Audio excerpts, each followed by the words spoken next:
Hi and welcome to my video on building the Tamiya sand scorcher. Not sure how many there's going to be in this series, depends how long it's going to take me, but let's get started. We've got step one, which is the gearbox. Now I've been told by friends that this gearbox doesn't seal very well. It's just cast aluminium without any finishing.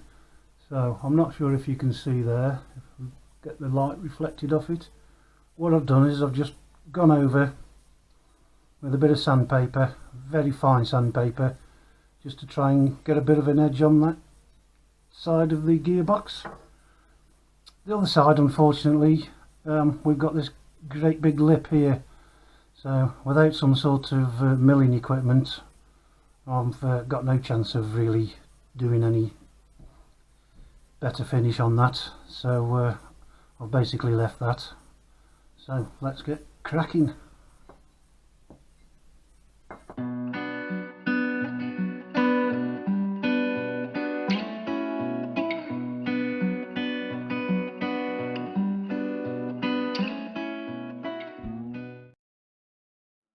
So there we have it, one installed drive shaft, but just so that you are aware, I did have to use my workbench vise. It's that tight to fit.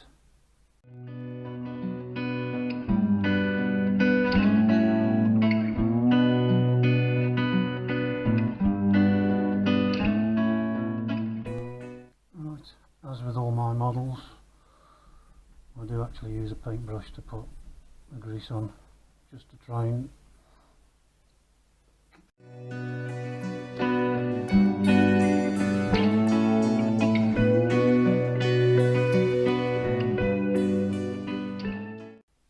now, because of the issue with this gearbox not sealing properly, I bought some instant gasket which dries clear.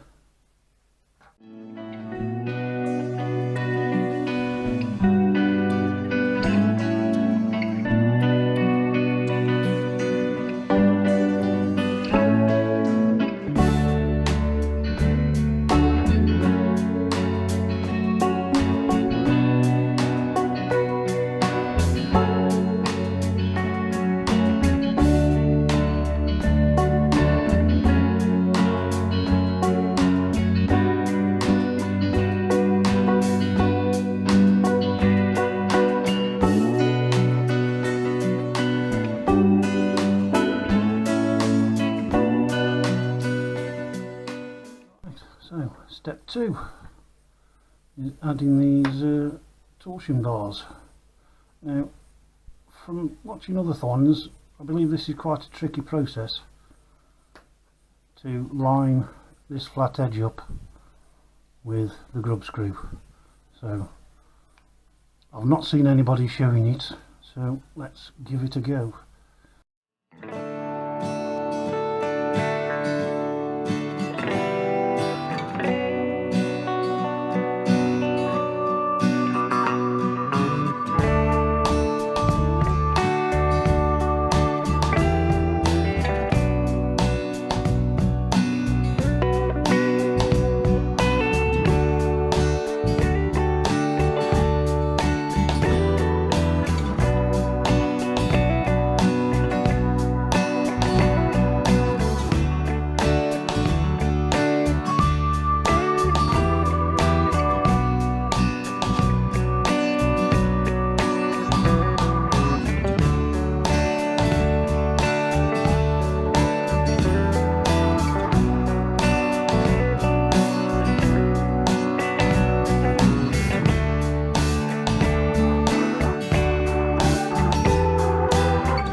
pinion gear and the spur gear, and another see-through plastic housing. Now for the pinion gear and the spur gear, you've got two choices, either the 20 tooth or I think this is a 15 tooth, is it? Yeah. If you go for the 15 tooth, you have to install the 70 tooth pinion gear, spur gear even, because there's no actual motor adjustment. So I'm going to go for the 20 tooth, so we'll put them away.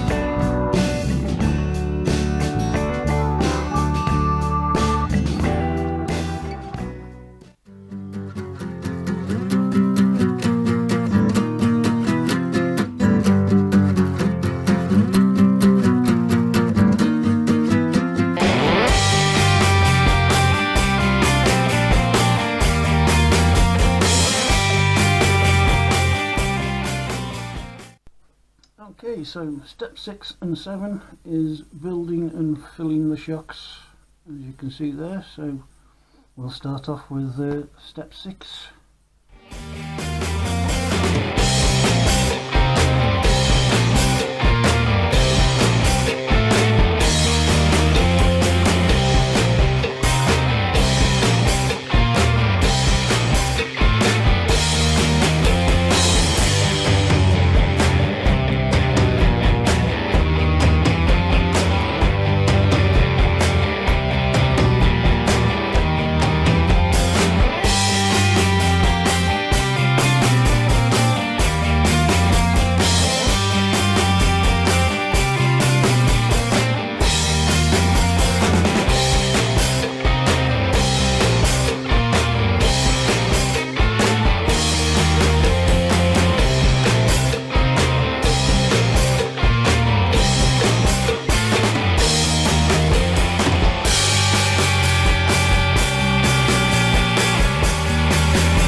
Step 8 is adding the roll bar onto the rear gearbox and also the rear shocks.